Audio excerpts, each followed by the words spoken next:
हाय सांगमाने मो मामा नमस्कार ये गोटे नुआ रेसिपी पहुँचाई ये मो हाथ में अच्छी देखिए कहले देखिए यहाँ किस यहाँ हूँ पुईखड़ा आ बैगण आलू आ साथ अच्छी बड़बड़ी ये परिवा गुड़ा को मुझे भल भाव में काटिनेबी आ बैगणटा काटा आगे मुझे देखी देखी काटुची कारण ए पुक थी तो से देखिए काटिली ये तो बहुत भल बैगण ये टी भी पुक ना आउ यही रेसिपी यहाँ हूँ आम तरकारी हूँ आम गाँव पूरा बढ़िया तरकारी सुकुआ तरकारी आपको आम सुका कहू सुकुआ कहू तो आपण मैंने कौ कथा कहते मुझे जानी आउ यहाँ निश्चित भाव ये तरकारी निश्चित भाव शेष देखूँ आउ तरकारी बनवाई मुझे एतिकी ही परिबा नहीं आपण मान पाखरे जदि अधिका परिबा नहीं पारे जेकोसी भी परिबा एथिरे पके पारे किंतु एथिरे कलरा पकेबेनी कारण कलराटा पिता होता है आउ ता छाड़ी दे आउ आपण माने सब प्रकार परिबा एथिरे पकई एई रेसिपीटा बनै पारिबे आउ एई रेसिपी सतरे बहुत बढ़िया लगे शीत दिन रे ओह सुकुआ तरकारी पखाळ खाइबार मजा बहुत बढ़िया होता है तो निश्चित भाव में आपण मैंने ये सब देखुए सब परिबा एमती काटि नहीं आपण मैंने भी एमती परिबा सब काटि नेबे आउ एबे मु जो सुकुआ रखी ताकू नहीं धोइबा देखिए यहाँ हूँ नहरा सुका आम घरे आसीला तो अधिका होता तो ताको खरारे सुखी दिखाई आउ ये गरम जल देखिए आपको भल भाव में 2 ରୁ 3 थर या एमती धोई नवा आ गरम पानी रे या धोइबा द्वारा जदि किसी बाली फाली थी तो निश्चित भाव में भल भाव में सफा हो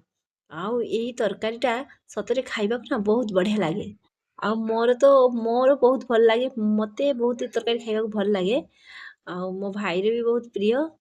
आउ ये तरकारीटा बनाऊँगी तो मुझे तरकारी नहीं पियाज 3टा नहीं 3टा पियाज को ये चुन चुन कर काटिदेमी आपण मैंने चाहिए अधिका नहीं पारे कि कम नहीं पारे आपण मान इच्छा तो ये मुझे 3टा नहीं 3टा पियाज एमती भल भाव में काटिदेवी आ कि कंचा लंका नहीं आपण मैंने भी चाहिए कंचा शुखिला ए गुंड लंका भी देवी आ मो पाखे कंचा लंका थिला तो कंचा लंका देवा द्वारा तरकारीटा बहुत भल लगे ये देखुए मुझे सब काटि नहीं ये सुकुआ को भी भल भाव धोई देती आउ ये मुझे चुली लगे देखिए कढ़ा बसी देती आते कि सोरिष तेल देदेवी आ सोरिष तेल तरकारी ना से बहुत भल लगे मुझे पियाज देदेवी आ पियाज दे सारापर काटे कंचा लंका भी साथी मुझे देदेवी पियाज कंचा लंका को टे समय एमती भल भाव में हाँपाई मुझे छाड़देवी आ तरकारी रे ये पियाजटा टे कंचा कंचा रही खाइबा को बहुत भल लगे तो से बेसी पियाजटा को बेसी भाजबिनी ये देखुए मोर पियाज एमती अल्प अल्प कि बेसी भाजेनी से स्वाद अनुसार लुण देदेली आउ कि हलदी गुंड भी मुझे देदेली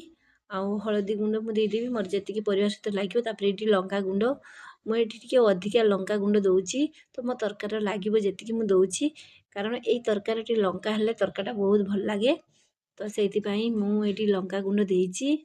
आपण मैंने चाहिए बाटिकी भी लंका देले बहुत भल लगे ये मुझे सुकुआ भी दे दीची ये भल भाव में सोमरी देची आपर मुझे काटिकी रखी परिवा सब ताकू भी ये मुझे देदेवी या 2 ରୁ 1 मिनिट मुझे भल भाव या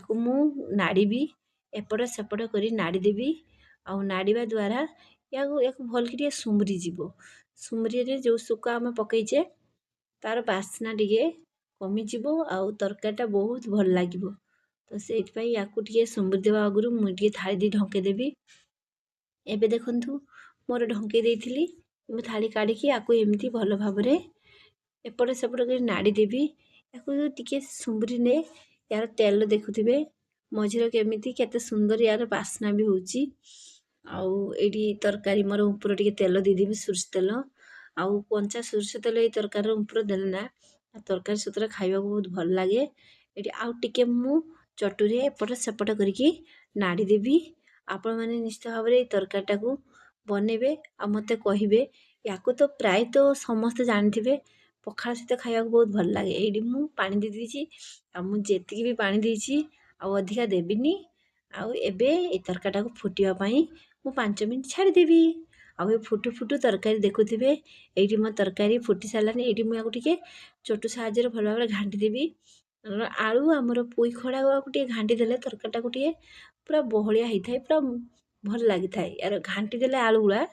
ତ ସେଇଥିପାଇଁ ତରକାରୀ ଟିକେ ଘାଣ୍ଟିଆ ହେଲେ ଭଲ ଲାଗେ। ତ ୟାକୁ ପୁରା ପାଣି ପୁରା ଶୁଖେଇଦେବା। ଯେତିକି ମୁଁ ଦେଇଥିଲି ଏଇଠି ଦେଖୁଥିବେ ମୋ ତରକାରୀ ପୁରା ପୁରି ହେଇସାରିଲାନି କହିବାକୁ ଗଲେ। ୟାର ଟିକେ ବି ପାଣି ନାହିଁ, ଆଉ ତରକାରୀ ବି କେତେ ସୁନ୍ଦର ହେଇଛି ଦେଖନ୍ତୁ। ୟାକୁ ଏମିତି ସବୁ ଗୋଟେ ମୁଁ ଥାଳିରେ କାଢ଼ି ନେଉଛି। ଆପଣମାନେ ନିଶ୍ଚିତ ଭାବରେ ଏମିତି ବନାନ୍ତୁ ଆଉ ମୋତେ କହିବେ। ଆଉ ଏଇଠି ମୁଁ ସବୁ ତରକାରୀ ଏମିତି